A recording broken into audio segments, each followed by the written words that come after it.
Hello बेटा, आज अपन annuity में जो नेक्स्ट टॉपिक डिस्कस करने वाले हैं वो है valuation of bond.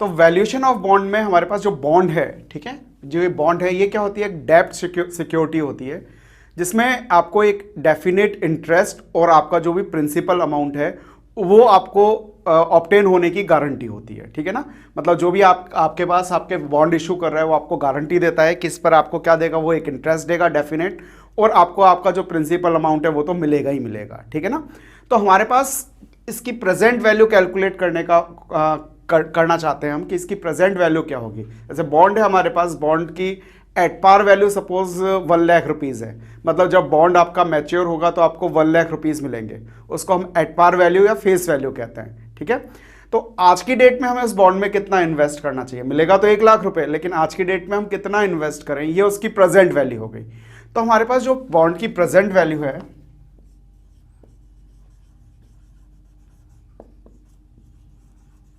Present value of bond, ठीक है, इसमें हमारे पास दो तरह की वैल्यूज होती हैं। एक तो हमारे पास जो इंटरेस्ट मिल रहा है वो उसकी प्रेजेंट वैल्यू हो गई, और एक जो हमारे पास फेस वैल्यू है, एट पार वैल्यू है, उसकी प्रेजेंट वैल्यू हो गई। ठीक है, तो प्रेजेंट वैल्यू को हम वी से डिनोट करते हैं, तो ये हो गई present value of coupon amount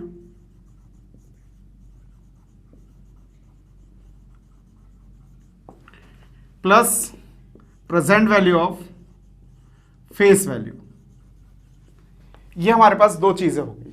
तो हमारे पास ये कूपन अमाउंट क्या है, जो हमें इंटरेस्ट मिल रहा है एवरी ईयर उस बॉन्ड पर, ठीक है, उसकी प्रेजेंट वैल्यू, और फेस वैल्यू क्या हो गई कि हमारे पास जो टोटल हमारे पास फेस वैल्यू थी उस पर हमें जितना हमें इंटरेस्ट मिल रहा है उससे हमारी कितनी प्रेजेंट वैल्यू होगी। ठीक है, तो हमें ये कैलकुलेट करना होता है। तो इसको कैलकुलेट करने का फार्मूला है अपने पास समेशन ऑफ, ये टाइम 1 to t ईयर्स ले रहे हैं हम, ठीक है ना, ये टी फाइनल ईयर है अपने पास, जितने ईयर के लिए हमने बॉन्ड इशू किया है, 3 ईयर्स के लिए, 4 ईयर्स के लिए, 5 ईयर्स के लिए, तो वो अपने पास वैल्यू क्या है, टी है। तो अपने पास जो टाइम टी वेरी कर रहा है वो कहाँ से कहाँ तक वर्क वेरी कर रहा है, 1 to t वेरी कर रहा है। ये सी है, ये अपने पास कूपन पेमेंट है, 1 plus I raise to power T, ठीक है, प्लस ये अपने पास फेस वैल्यू है, फेस वैल्यू को हम एफ से डिनोट कर देते हैं, upon 1 plus I raise to power, यहां कैपिटल टी आ जाएगा। ठीक है, ये मतलब जितने भी अपने पास टोटल ईयर्स हैं उसकी वैल्यू आ जाएगी हमारे पास। ठीक है, तो ये हमारे पास क्या हो गई, कूपन वैल्यू हो गई, और क्या हो गई बेटा, फेस वैल्यू हो गई। ठीक है, इसकी दोनों की हमें क्या करनी है, प्रेजेंट वैल्यू आपको कैलकुलेट करनी है। अब इस पर अपन एक क्वेश्चन करते हैं। क्वेश्चन करने से आपको फार्मूला बेटा ज्यादा ढंग से समझ में आएगा। क्वेश्चन है, an investor intends purchasing a 3-year 1000 rupees par value bond having nominal rate of interest 10%। ठीक है ना, तो हमारे पास नॉमिनल रेट ऑफ इंटरेस्ट कितना है, 10% है, मतलब जिस रेट पर वो इंटरेस्ट पे करना चाह रहे हैं, ठीक है, वो हमारे पास 10% है।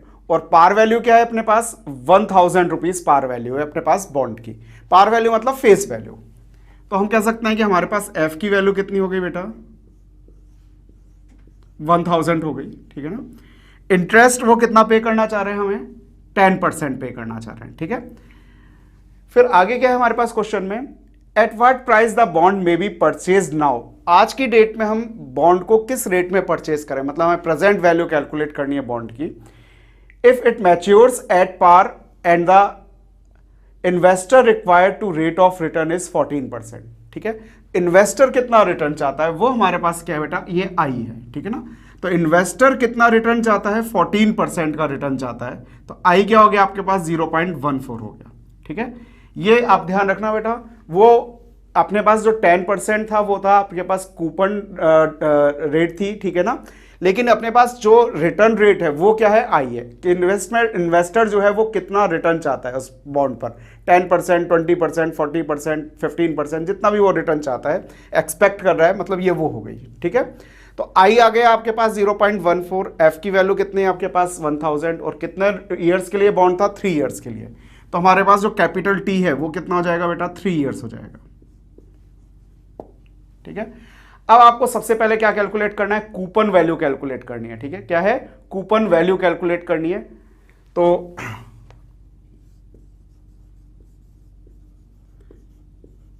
कूपन वैल्यू सी, ये क्या होगा, हमारे पास जो भी फेस वैल्यू है 1000। अब आपको डिस्काउंट रेट क्या दे रखी है, 10%। किस रेट से वो रिटर्न दे रहा है, डिस्काउंट रेट है आपके पास 10%। तो कूपन रेट का, कूपन अमाउंट का हम 10% कैलकुलेट कर लेंगे। तो ये कितना आ गया हमारे पास, 100 आ गया।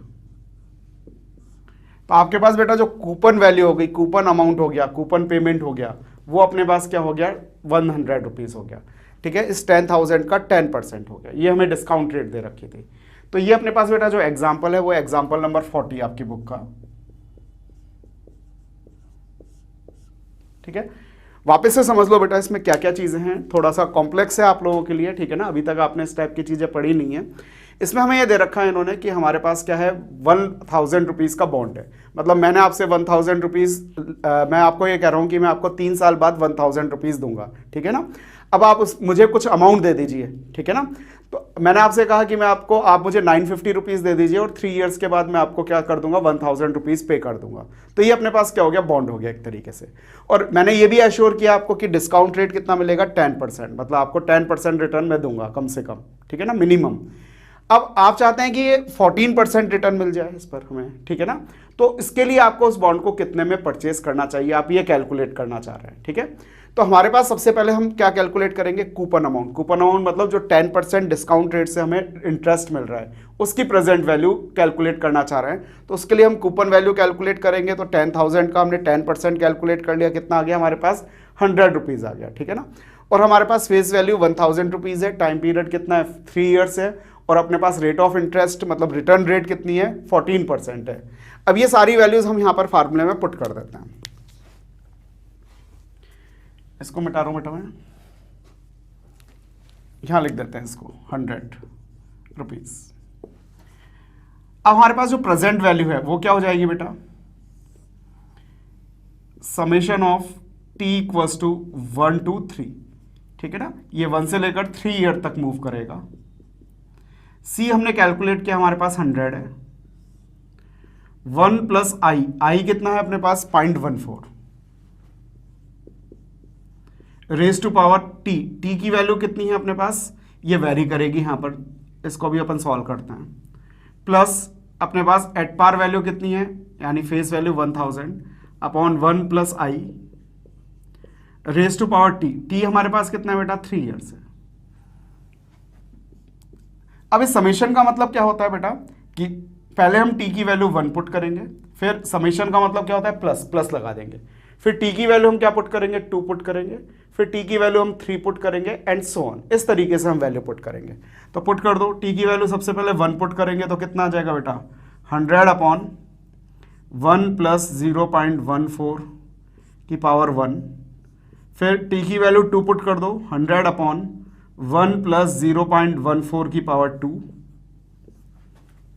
प्लस 100 अपॉन 1 प्लस 0.14 की पावर 3 प्लस 1000 अपॉन 1 प्लस 0.14 की पावर 3। इसको आपको सिंप्लीफाई करना है। अब इसको सिंप्लीफाई करना अपन को आता है, देखो भाई ध्यान से, अपन यहां से स्टार्ट करते हैं, चलो ठीक है ना। तो सबसे पहले डिनोमिनेटर को सॉल्व कर लो, 1.14 की पावर 3, ये आप जानते ही हैं बेटा, 1.14 की पावर 3 मतलब काउंटर कहां तक रन करेगा, 4 तक रन करेगा।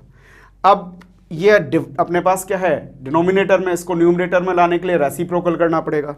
तो रेसिप्रोकल करने के लिए डिवाइड इक्वल्स टू प्रेस कर दो, और इसमें 1000 का क्या कर दो, मल्टीप्लाई कर दो, मल्टीप्लाई बाय 1000।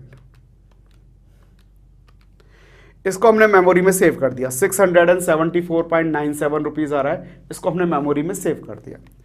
अब हम नेक्स्ट वैल्यू को हम सॉल्व कर रहे हैं, 1.14 रेज़ टू पावर 3, तो 1.14 पावर 2 हो गई, 3 पावर 3 आ गई। इसको हमें रेसिप्रोकल करना है, रेसिप्रोकल कर दो और 100 से मल्टीप्लाई कर दो, ठीक है। इसको भी हमने मेमोरी में सेव कर लिया, ये 67.49 आ रहा है अपने पास। फिर ये नेक्स्ट वैल्यू कैलकुलेट करनी है, 1.14 रेज़ टू पावर 2, ठीक है ना। इसको रेसिप्रोकल किया हमने और मल्टीप्लाई किससे कर दिया, 100 से, तो ये 76 पॉइंट समथिंग आ रहा है, इसको हमने मेमोरी में सेव कर दिया।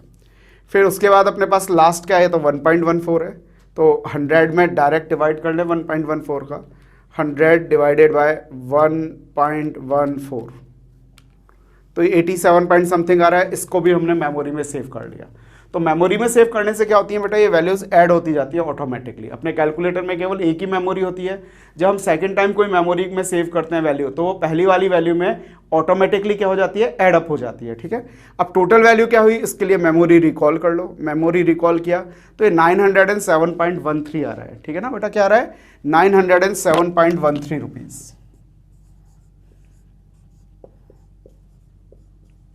तो इस बॉन्ड को यदि आप इतने रुपीस में परचेज करेंगे तो इसका मतलब आपको रिटर्न कितना मिलेगा, 14% रिटर्न मिल जाएगा, ठीक है। अब आपको आइडिया हो गया कि बॉन्ड परचेज करना चाहिए या नहीं करना चाहिए। यदि बॉन्ड इश्यू कर रहा है उसने आपको ऑफर किया, बॉन्ड का जो प्राइस है, ठीक है ना, वो आपको सपोज 940 रुपीज़ परचेज ऑफर किया, तो आप उसको परचेज नहीं करेंगे क्योंकि इस पर आपको रिक्वायर्ड प्रॉफिट नहीं मिल रहा है। लेकिन यदि उसने 907 या इससे कम किया, इसका मतलब प्रॉफिट क्या आपको क्या मिल रहा है, ज़्यादा मिल रहा है, 14% या उससे ज़्यादा, तो आप उसको क्या कर लेंगे, परचेज कर लेंगे। तो यहाँ से भी हम ये डिसीजन ले सकते हैं कि हमारा जो बॉन्ड है वो हमें कितना रिटर्न दे रहा है और उसको हमें परचेज करना चाहिए या फिर नहीं चाहिए, ठीक है। तो ये अपने पास वैल्यूएशन ऑफ बॉन्ड का क्वेश्चन हो गया। आप लोगों को ये समझ में आ गया होगा बेटा। थोड़ा सा लीक से हट कर अपन ने जो अब तक चीज़ें पढ़ी हैं, इसको आप एक दो बार वीडियो को देखेंगे तो आपको ईजिली अच्छी तरीके से समझ में आ जाएगा। अपन इस पर एक और क्वेश्चन कर लेते हैं ताकि आपके कॉन्सेप्ट इसमें और क्लियर हो जाएं।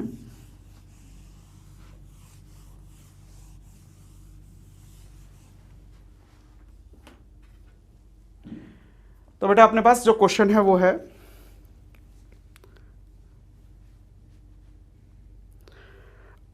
अ investor intends purchasing a 3-year 2000 rupees par value bond having nominal interest rate of 8%, ठीक है ना।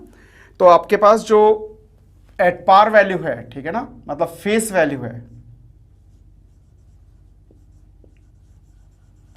पार वैल्यू कह दो या फेस वैल्यू कह दो, ठीक है ना, एफ अपने पास जो है वो 2000 रुपीज है, और जो डिस्काउंट रेट है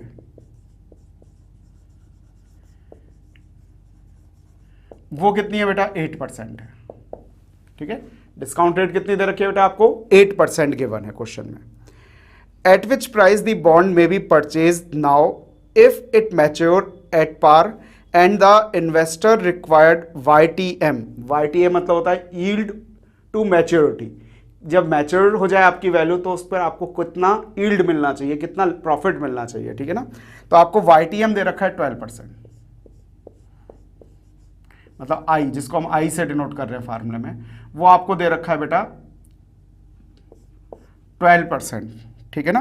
12% का मतलब कितना हो गया, 0.12, ठीक है। तो ये YTM क्या हो गया, यील्ड टू मैच्योरिटी, ठीक है। या फिर आपके पास आपको इस तरीके से लैंग्वेज नहीं दे करके, YTM नहीं दे करके आपको दे सकते हैं रेट, हमें रिटर्न कितना मिलना चाहिए, 12%, तो बात सेम हो गई, ठीक है ना। YTM का मतलब हो गया रिटर्न कितना मिल रहा है हमें मैच्योरिटी पर, ठीक है।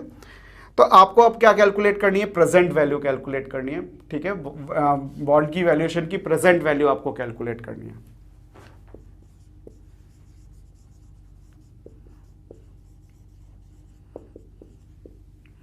तो सबसे पहले तो हम कूपन पेमेंट कैलकुलेट करेंगे।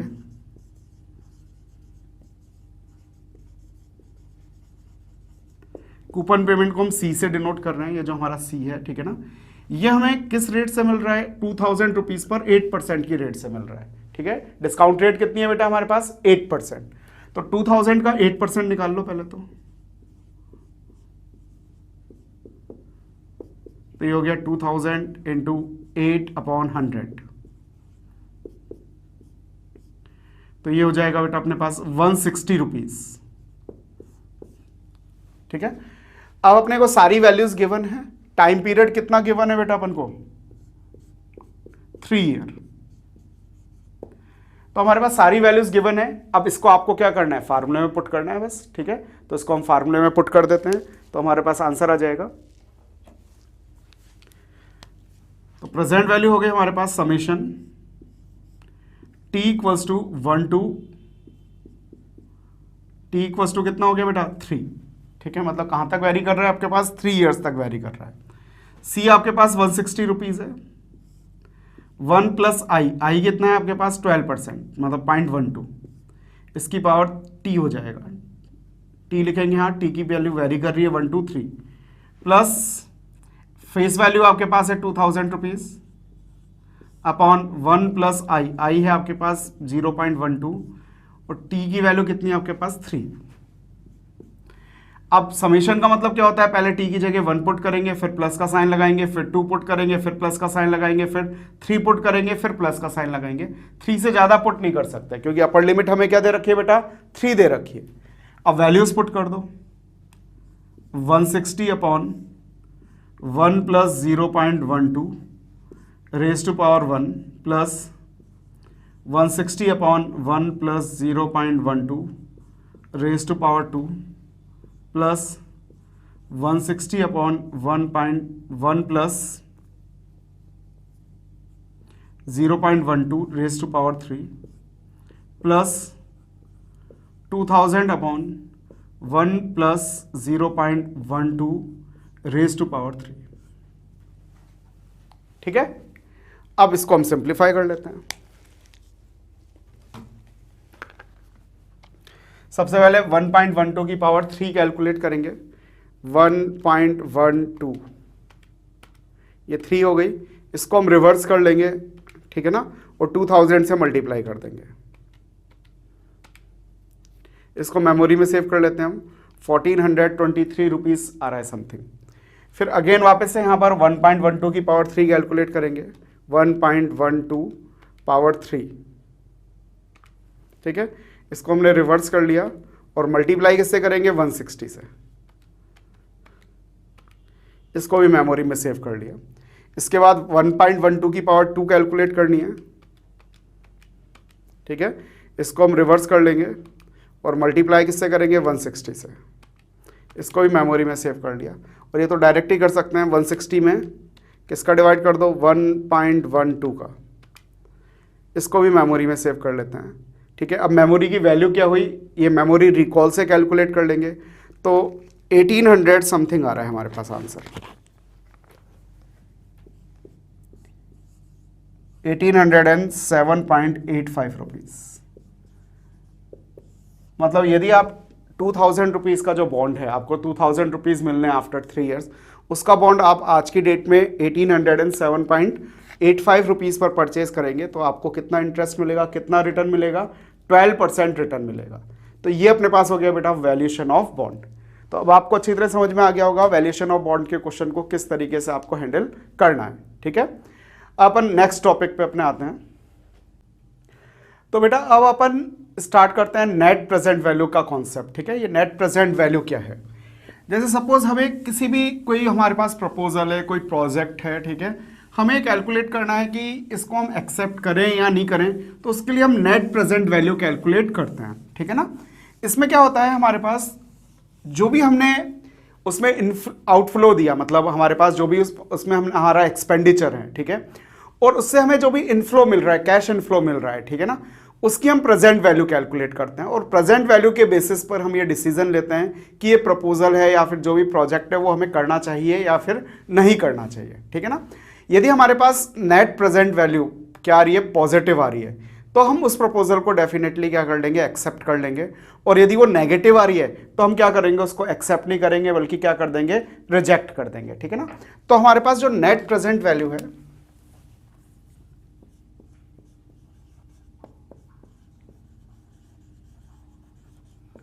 Net present value NPV, sorry,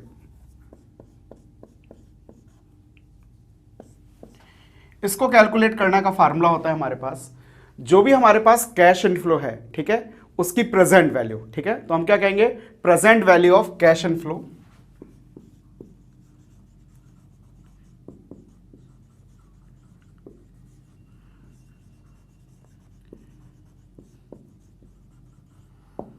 इसमें से जो भी हमने स्टार्टिंग में हमने इन्वेस्टमेंट किया है, ठीक है ना, या तो हमारा स्टार्टिंग का इन्वेस्टमेंट या जो भी हमने क्या किया, आउटफ्लो हुआ है हमसे, मतलब जो हमने बिजनेस में पैसा लगाया है, उसकी प्रेजेंट वैल्यू,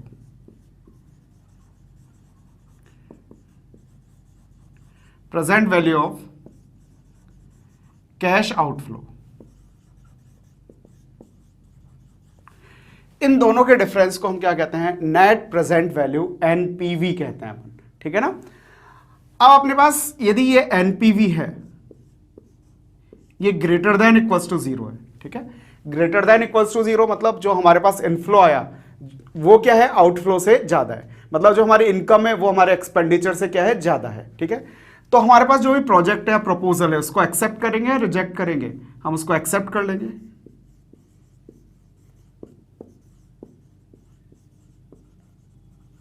ठीक है, और यदि हमारे पास एनपीवी जो है वो लेस देन जीरो है, ठीक है ना, लेस देन या इक्वल्स टू जीरो, ठीक है, तो हम क्या करेंगे, उसको रिजेक्ट कर देंगे।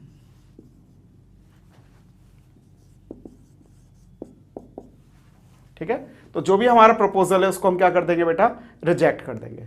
तो अब आपको एनपीवी कैलकुलेट करना होगा। अब अपन क्वेश्चन से डिस्कस करते हैं कि किस तरीके से हम एनपीवी कैलकुलेट कर सकते हैं।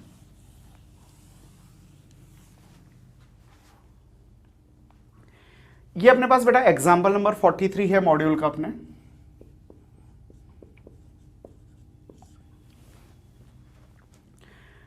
Compute the net present value for a project with the net investment of ₹1 lakh. तो हमारे पास जो नेट इन्वेस्टमेंट दे रखा है वो कितना दे रखा है, 1 लाख रुपीज का दे रखा है। तो उन्होंने अपने पास जो टोटल अपने पास आउटफ्लो है कैश का वो कितना है, 1 लाख रुपीज है, ये हमें मालूम चल गया।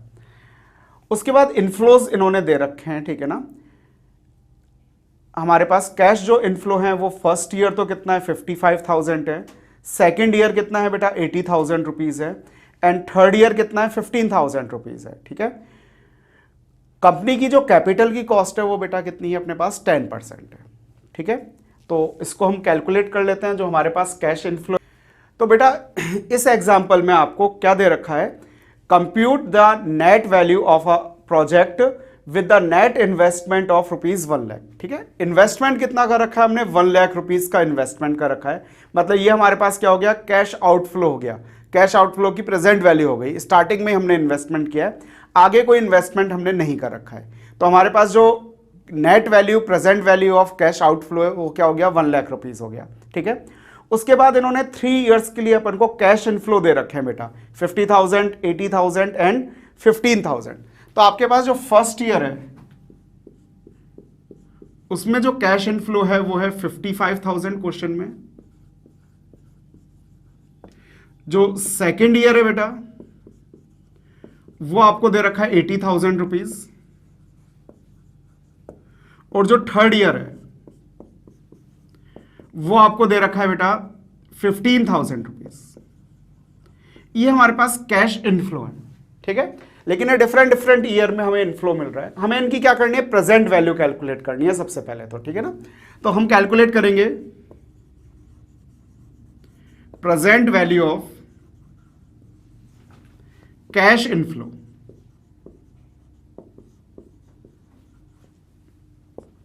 ठीक है, प्रेजेंट वैल्यू कैलकुलेट करने का हमारे पास फार्मूला क्या होता है, P equals to A/1 + I⁻n। इस फार्मूले से हम क्या कर सकते हैं, प्रेजेंट वैल्यू कैलकुलेट कर सकते हैं। फर्स्ट ईयर हमारे पास बेटा कितना है, इनफ्लो है 55,000 अपॉन रेट ऑफ रिटर्न हमें दे रखी है 10% क्वेश्चन में, ठीक है। 10% का मतलब आई क्या हो गया हमारे पास, 0.1 हो गया। टाइम पीरियड 1 है, फर्स्ट ईयर के लिए था।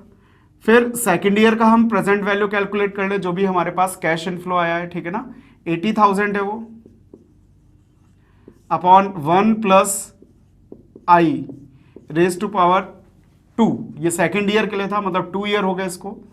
फिर थर्ड ईयर के लिए कितना है हमारे पास, 15,000, 1 प्लस 0.1 की पावर 3। ये हमारे पास क्या हो गया बेटा, present value of cash inflow हो गया। इसको हमें कैलकुलेट करना है, तो इसको कैलकुलेट कर लेते हैं। सबसे पहले हम क्या कैलकुलेट करेंगे, 1.01 की पावर 3, इसकी पावर 3 निकालनी है, ये अपने पास पावर 3 आ गई।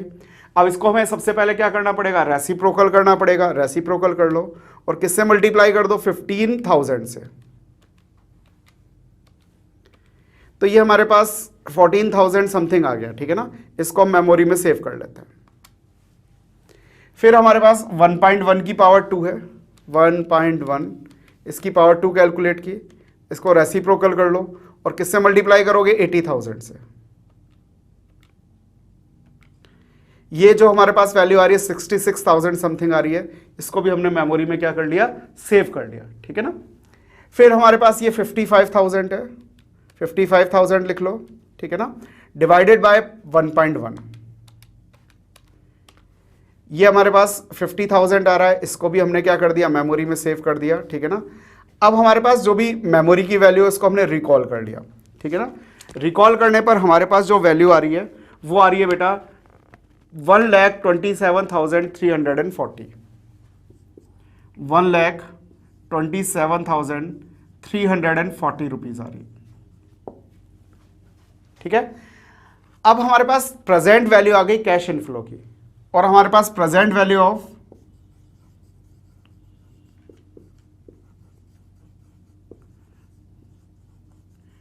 कैश आउटफ्लो,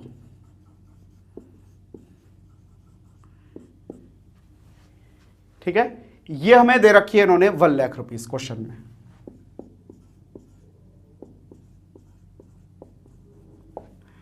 तो हम नेट प्रेजेंट वैल्यू कैलकुलेट कर सकते हैं। नेट प्रेजेंट वैल्यू अभी हमने फार्मूला पढ़ा था, क्या होता है, अपने पास जो भी प्रेजेंट वैल्यू है कैश इनफ्लो की, उसमें से हम सब्ट्रैक्ट कर देंगे present value of cash outflow, ये 1 लाख है हमारे पास। तो ये हमारे पास आ गया 27,340 rupees, which is greater than 0, ठीक है। और यदि हमारे पास net present value greater than 0 है तो हमारे पास जो भी प्रोजेक्ट है या प्रपोजल है उसको हम एक्सेप्ट कर लेंगे।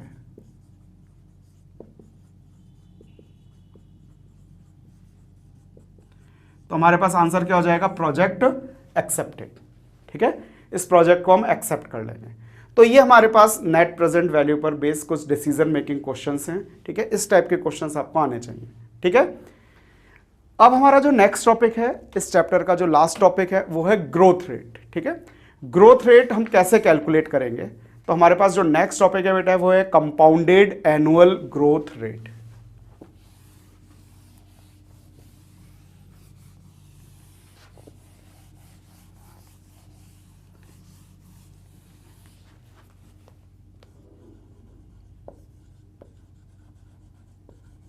कंपाउंडेड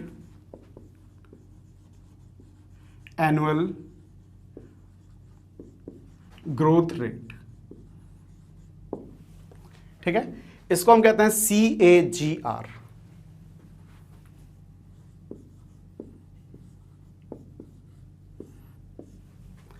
ये जो बेटा CAGR है, ये क्या होता है, हमारे पास सपोज डिफरेंट ईयर में डिफरेंट ग्रोथ हो रही है। भाई किसी भी कंपनी है, कोई भी चीज है, सेम ग्रोथ तो नहीं हो सकती ना, ठीक है। तो हमारे पास डिफरेंट ईयर में क्या हो रहा है बेटा, डिफरेंट ग्रोथ हो रही है। सपोज फर्स्ट ईयर 10% की ग्रोथ हो रही है, उसके बाद 14% की ग्रोथ हो गई नेक्स्ट ईयर, फिर 8% की ग्रोथ हो गई, फिर 12% ग्रोथ हो गई, फिर 20% ग्रोथ हो गई एंड सो ऑन, ठीक है। अब हम इसका एवरेज कैलकुलेट करना चाहते हैं। हम चाहते हैं इन सब का क्या आ जाए, हमारे पास एक एवरेज वैल्यू आ जाए, एक सिंगल वैल्यू आ जाए, ठीक है। उस सिंगल वैल्यू को हम क्या कहते हैं, CAGR कहते हैं, ठीक है। मतलब इनका हमने एक तरीके से एवरेज निकाल लिया। अब इनका जो एवरेज निकालते हैं, अपने पास एवरेज रेट्स कैलकुलेट होती है बेटा, ये हमेशा इसमें हम ज्योमेट्रिक मीन यूज़ करते हैं, ठीक है।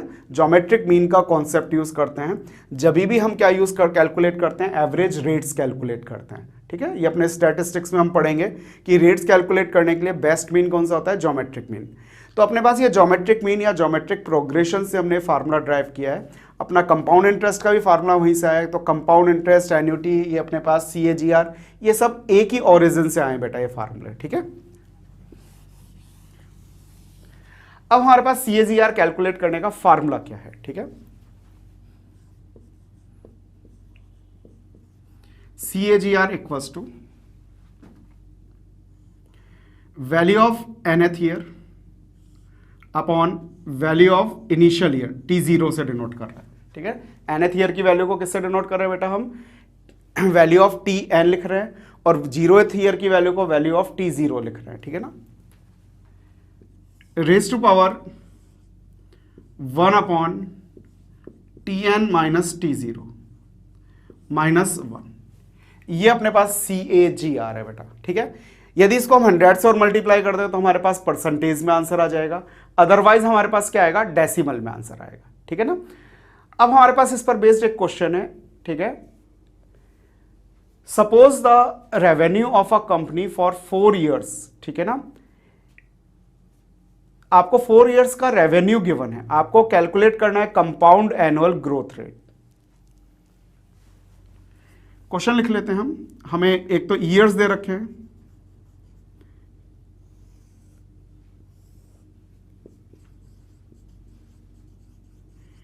और उसके रेवेन्यूज आपको गिवन है, ठीक है ना। ये आपको कुछ वैल्यूज गिवन है।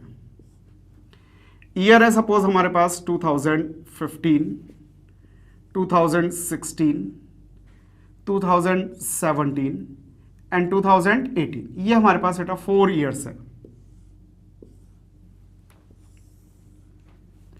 अब हमें रेवेन्यू गिवन है बेटा, रेवेन्यू हमारे पास यहां पर है 100, ठीक है। 2016 में हमारे पास 120, फिर 160 एंड 210 लैक्स में, करोड़ में, जो भी इनकी यूनिट है, ये हमारे पास रेवेन्यू है। अब आपको इसकी हेल्प से क्या कैलकुलेट करना है, CAGR कैलकुलेट करना है, ठीक है। अब देखो यहां पर जो वैल्यूज दे रखी हैं बेटा आपको, ये तो हमारे पास हो गई वैल्यू ऑफ nth ईयर, ठीक है।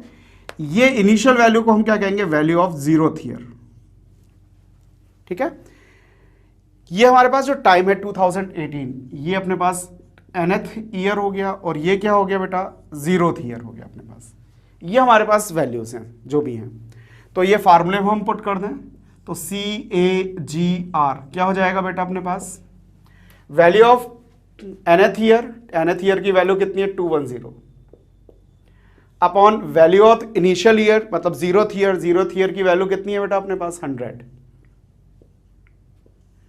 रेज टू पावर 1 अपॉन, ये अपने पास है 2018 माइनस 2015, और माइनस एंड में क्या आ जाएगा, यहां 1 आ जाएगा। यदि हम इसको सिंप्लीफाई करें तो बेटा इसको इसमें डिवाइड करेंगे तो क्या आएगा, 2.10 आएगा, रेज टू पावर 1 अपॉन 3 आया, 18 में से 15 लेस करेंगे 3 माइनस 1। अब ये वैल्यू आपको क्वेश्चन में मिलेगी बेटा, ठीक है ना। ये हम कैलकुलेट नहीं कर सकते कैलकुलेटर से, पावर 1/3, पावर 1/5, पावर 1/7, ठीक है। हम इजीली कैलकुलेट नहीं कर सकते, मेथड होता है कैलकुलेट करने का लेकिन इजी नहीं होता, ठीक है ना। तो हम क्या कर, हमें ये वैल्यू कहाँ मिलेगी बेटा, क्वेश्चन में गिवन होगी। यहाँ पे भी आपको ये वैल्यू गिवन है, ठीक है ना।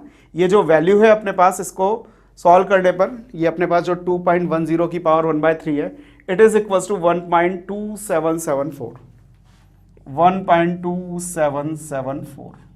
इसमें से 1 क्या कर दो, माइनस कर दो, तो हमारे पास क्या आ गया बेटा, 0.2774।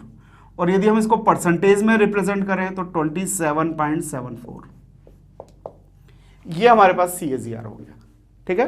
तो इस टाइप का क्वेश्चन आ गया तो आपको ये फार्मूला याद रखना है, और इस तरीके से हम CAGR कैलकुलेट कर सकते हैं, ठीक है ना। ये ध्यान रखना है, ये डेसिमल में आया आंसर, परसेंटेज में पूछे आपसे, किसी में भी पूछ सकते हैं। जनरली वैसे परसेंटेज में ही पूछते हैं तो हम परसेंटेज में कैलकुलेट कर देंगे, लेकिन ऑप्शंस यदि हमारे पास डेसिमल में हैं तो हम क्या करेंगे, डेसिमल में आंसर दे देंगे। ठीक है, तो बेटा ये अपने पास जो भी अपने पास simple interest, compound interest, annuity है, ये हमने पूरा पोर्शन कवर कर लिया टाइम वैल्यू ऑफ मनी का। इंपॉर्टेंट है, ये आप जानते हो, ठीक है ना, क्योंकि इसमें से अपने पास कितने क्वेश्चंस आते हैं, करीब करीब 10 to 12, 13, 14 तक भी क्वेश्चन आ सकते हैं। ठीक है, ये जो अपने पास टाइम वैल्यू ऑफ मनी है बेटा, ये आप फाइनेंशियल मैनेजमेंट में पढ़ोगे आगे, उसमें भी चैप्टर है, और आपका जो सीए फाइनल है उसमें एक एसएफएम पेपर होता है, ठीक है ना, तो उसमें भी है ये सारी चीज़ें। ठीक है, मतलब ये सारी चीज़ें आपके बहुत काम की हैं, तो थोड़ा सा एक बार ध्यान से आप इसको पढ़ लीजिएगा, फिर आपके पास जो भी डाउट्स होंगे वो अपन क्लियर कर लेंगे। ठीक है ना, तो आज के लिए बेटा इतना ही करते हैं, फिर नेक्स्ट क्लास में अपन अब नया चैप्टर स्टार्ट करेंगे। ओके बेटा, थैंक यू।